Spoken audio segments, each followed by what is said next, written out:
Hello everyone, this is Jasmine and I'm sending this video out to encourage everyone and to just let people know the importance of forgiveness.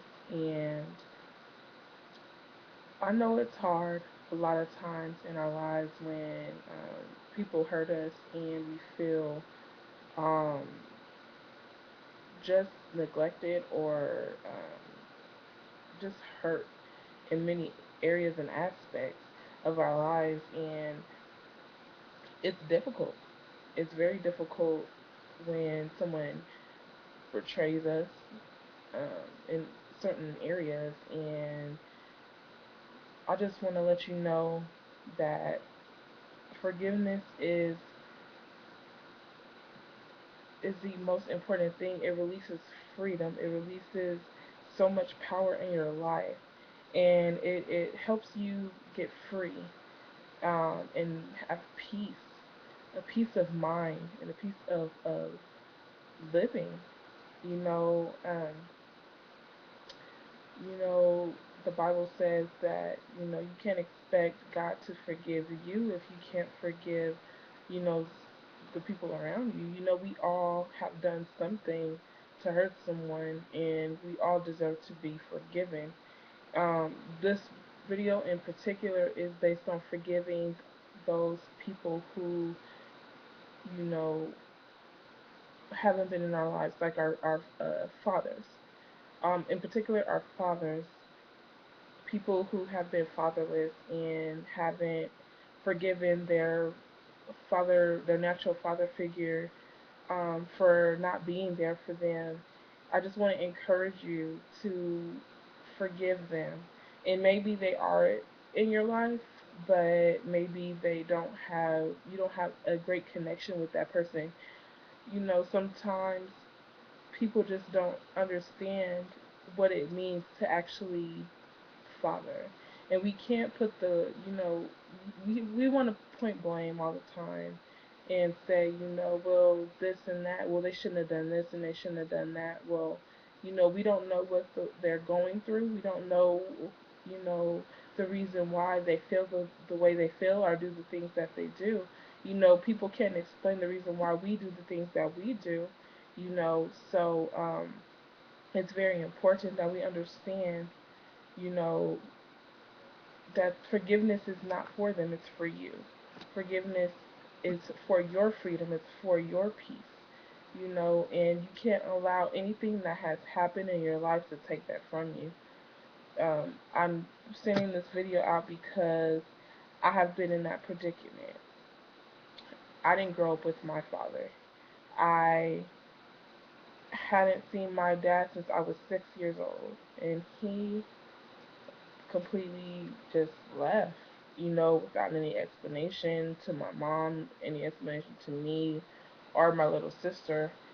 And so growing up, from me being an infant to 6 years old, my dad was the one who, you know, I was basically around, like wherever he went, I went. So for him to not be there anymore, it took kind of like a toll on me, and it was like, what the heck, What do I do? I don't have this person who's supposed to be my father in my life, and so growing up, it always hurt me, and I always felt rejected. I felt alone. Like, why would you do this to me? Not even just to me, but why would you, do this to my sister? She was only 2 years old. She didn't really um, know my dad. And so, growing up, she had more resentment for him than I did. I always felt like one day um, I would be able to see him again. And so, um, I was about, I believe, 16, 17 years old. And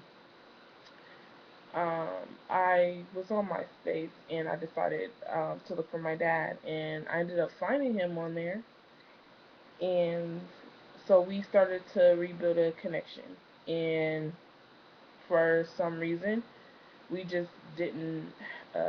stay connected. I don't know what his purpose was for not wanting to stay in contact with me, but we just didn't. And you know, there were some things that went on, and I felt like, what the heck? Why do you not want anything to do with me? Like, what is the purpose for that? But it wasn't until I started to build my relationship with God and really understand the importance of who I was that, you know, people go through things, and people are hurting just like we're hurting. And, you know, maybe my dad wanted to build a relationship with me and he just didn't know how to do it. You know, I don't know the explanation for that. But, you know, it wasn't until I started to really get in the word and speak, to really understand, you know, who I was, that I was able to even forgive my dad. I remember it was last year in February, I was at church and we were talking about love and, you know, who it was hard for us to love and things like that.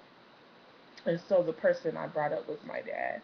And I told him, you know, because of all of the things that went on in my life, it was hard for me to love him. But now in my life, I can honestly say that I do love my dad and I forgive him for, you know, anything that everything that he's you know done or didn't do, you know, and I can go on from that. You know, I'm not holding him accountable for my actions or anything like that, you know, and I still love him. And the next day, I received a phone call that my dad had died the following day.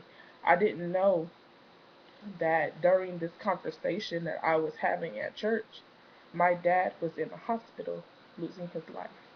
And so I'm telling everybody this today because life is too short. Life is too short. Don't don't live your life resenting. Don't live your life um, with unforgiveness because you never know when that moment will come, and you may never see this person. You may never see him. You know, I didn't see my dad since I was 6, and the next time I seen him, he was he was in a coffin. He was dead. You know, and I just want to encourage everybody that it's important to forgive and live your life because um,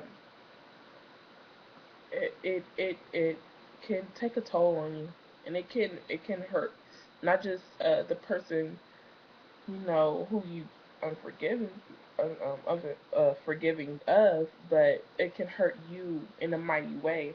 And imagine how it would have been differently if I wouldn't have forgiven my dad, if I didn't have uh you know, changed my outlook on life, you know. So I'm just encouraging everybody to just think within themselves, you know, to be able to forgive that person and live your life. And if there's a way that you can contact that person, if you want to build a relationship with them, then you take that step. You take the step and build that relationship. Don't wait for the other person because if you wait, it can be too late. And I say this because I've been there. And I just want to encourage everybody, you know, to continue to push and not let anything that has happened in your past keep you from getting to your future. So God bless you and have a good night.